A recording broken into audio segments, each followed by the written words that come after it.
सोचिए, दो बरआज़म यूरोप और अफ्रीका एक दूसरे से बिल्कुल जुड़े हुए, लेकिन उनके बीच में सिर्फ 14 किलोमीटर का फासला है। फिर भी आज तक इस पर कोई पुल नहीं बन सका। ये एक ऐसा मौम्मा है जिसने दुनिया के बड़े बड़े इंजीनियर्स को भी हैरान कर दिया है। तो फिर सवाल यही उठता है, आखिर ऐसा क्यों है? स्पेन और मराकश के बीच इस स्ट्रेट ऑफ जिब्राल्टर में आखिर क्या राज छुपा है जो इंसान की हिम्मत को बार बार आजमा रहा है? आइए इस मामले की तह तक चलते हैं। 14 किलोमीटर सुनने में तो ये कोई बहुत बड़ा फासला नहीं लगता है ना। मतलब ये तकरीबन इतना ही है जितना मुंबई से नवी मुंबई का सफ़र। अगर ट्रैफिक ना हो तो आप आधे घंटे में आराम से पहुंच जाते हैं। इसका मतलब है कि अगर यहाँ एक पुल बन जाए तो यूरोप से अफ्रीका का सफ़र सिर्फ आधे घंटे का रह जाएगा। और देखिए, ऐसा भी नहीं है कि इंसान ने इससे बड़े काम ना किए हों। चीन ने इससे तकरीबन 4 गुना लंबा 55 किलोमीटर का हांगकांग जोहाई पुल सिर्फ 9 साल में बना डाला। और बर्तानिया और फ्रांस को जोड़ने वाली 50 किलोमीटर लंबी चैनल टनल, वो भी सिर्फ 6 साल में तैयार हो गई थी। तो फिर यहाँ पिछले 100 साल से ये मंसूबा आखिर अटका क्यों हुआ है? इस मंसूबे की कहानी शुरू होती है एक ऐसे ख्वाब से जो शायद तारीख का सबसे बड़ा और जुर्रतमंदाना मंसूबा था। ये कहानी है 1920 की दहाई की। एक जर्मन आर्किटेक्ट थे, हर्मन सोगल। उन्होंने सिर्फ एक पुल का नहीं बल्कि पूरे बहीरा रूम यानी मेडिटेरेनियन सी को खाली करके एक नया बर्रे आज़म बनाने का ख्वाब देखा था। उनका आइडिया बहुत दिलचस्प था। उन्होंने सोचा कि स्ट्रेट ऑफ जिब्राल्टर पर एक बहुत बड़ा डैम बनाकर बहीरा रोम का पानी 660 फुट तक नीचे कर दिया जाए, जिससे यूरोप और अफ्रीका कुदरती तौर पर आपस में जुड़ जाएंगे और इस डैम से इतनी बिजली बनेगी जो दोनों बराज़मों के लिए काफ़ी होगी। ये मंसूबा काफी सोच समझकर बनाया गया था, लेकिन उस वक्त इतने बड़े पैमाने पर डैम बनाना जिस पर अरबों डॉलर लग सकते थे और उसके माहौल पर क्या तबाहकुन असरात होंगे, इसका अंदाजा लगाना तकरीबन नामुमकिन था। साथ ही उस वक्त की टेक्नोलॉजी भी इतनी जदीद नहीं थी और सियासी हिमायत तो बिल्कुल भी नहीं थी। तो हॉर्मन सुरगल की मौत के साथ ही ये ख्वाब भी दफन हो गया।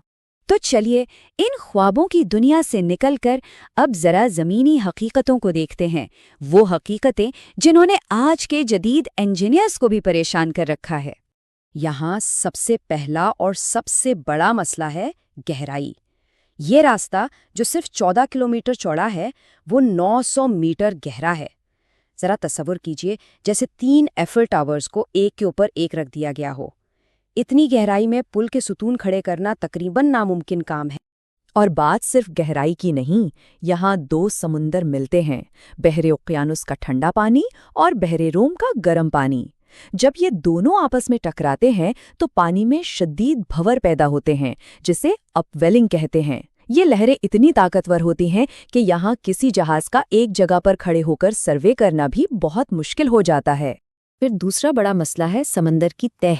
ये किसी ठोस चट्टान से नहीं बनी, बल्कि ब्रेकिया नामी एक कमज़ोर मवाद से बनी है।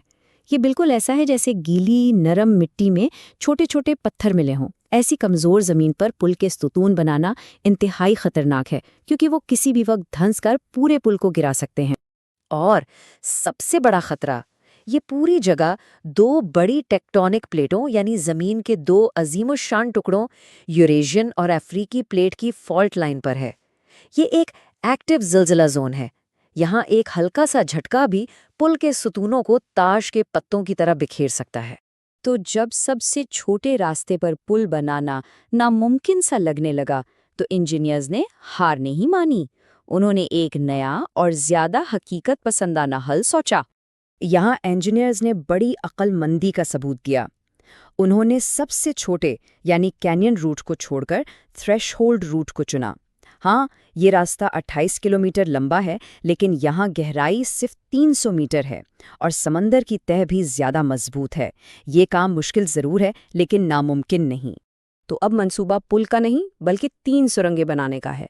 2 सुरंगें ट्रेनों की आमद और रफ्त के लिए होंगी और एक बीच में सर्विस टनल होगी जो मरम्मत और हिंगामी हालात के लिए इस्तेमाल की जाएगी। और इसका फ़ायदा बहुत बड़ा है। एक बार ये सुरंग बन गई तो कासाब्लांका से मैड्रिड का सफ़र, जो अभी 12 घंटे का है, वो कम होकर सिर्फ 5.5 घंटे का रह जाएगा। ये न सिर्फ लोगों बल्कि तिजारत के लिए भी एक बहुत बड़ा इनकलाब होगा। تو انجینئرنگ کے مسائل تو حل ہو گئے، لیکن اب سامنے آئی ایک ایسی دیوار جو شاید سٹیل اور کنکریٹ سے بھی زیادہ مضبوط ہے، یعنی انسانی سیاست۔ اسپین اور مراکش کے درمیان سیوٹا اور ملیلا کے علاقوں پر دہائیوں سے تنازع چلا آ رہا ہے۔ یہ علاقے ہیں تو مراکش کی سرزمین پر، لیکن ان پر کنٹرول اسپین کا ہے، اور جب بھی سیاسی کشیدگی بڑھتی ہے، جیسا کہ 2008 اور 2020 میں ہوا، تو اس منصوبے کو فوراً روک دیا جاتا ہے۔ اور یہ سمجھنا بہت ضروری ہے کہ یہ تنگ سا سمندری راستہ دنیا کے لیے کتنا اہم ہے۔